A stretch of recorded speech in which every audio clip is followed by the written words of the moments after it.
ಅನುಕೂಲ ಆಗುವ ಹಾಗೆ ಹೆಸರಿಟ್ಕೊಂಡದ್ದು. ಹೇಗೆ?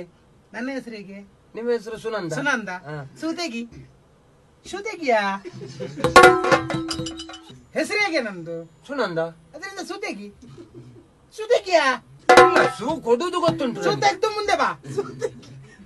ಓ ಸುನಂದ ಎನ್ನುವ ಹೆಸರಿನ ಹೆಸರಿನಿಂದ ಹಾ, ಸು ಸುತೆಗಿ. ಹಾ, ಸು ಸು ಆಯ್ತಾ? ನಂದ.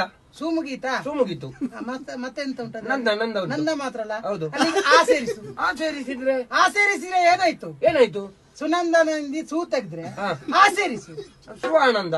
ಸ್ವಾನಂದ ಸೂ ತೆಗಿಯಾ ಮೊದ್ಲೇ ಸೂ ತೆಗ್ದು ಮುಂದೆ ಬಾ ಅಂತ. ಆ ಸುನಂದ. ಈಗ ಕನ್ನಡ ಕೂಡ ಮತ್ತೆ ಅದ್ರಲ್ಲಿದ್ದೇನೆ ಇದ್ರಲ್ಲಿದ್ದೇನೆ, ಅವರು ನಿಲ್ಲಿಸ್ತಾರೆ ಇವರು ನಿಲ್ಲಿಸ್ತಾರೆ ಅಂತ ಹೇಳಿ. ಆನಂದ. ಅದೇ ಗಂಡನ ಹೆಸರು ಹೇಳಲಿಕ್ಕಿಲ್ಲ ನಾವೆಲ್ಲ, ಗೊತ್ತುಂಟ? ಹೌದಾ? ನನ್ನ ಜನ್ಮ ಕರ್ಮದ್ದು. ಹೌದು. ಈಗ ನಿಮ್ಮ ಗಂಡನ ಹೆಸರು ಹಾಗಾದ್ರೆ ನಿಮ್ಮ ಗಂಡನ ಹೆಸರು ಈಗ ಒಂದ್ಸಲ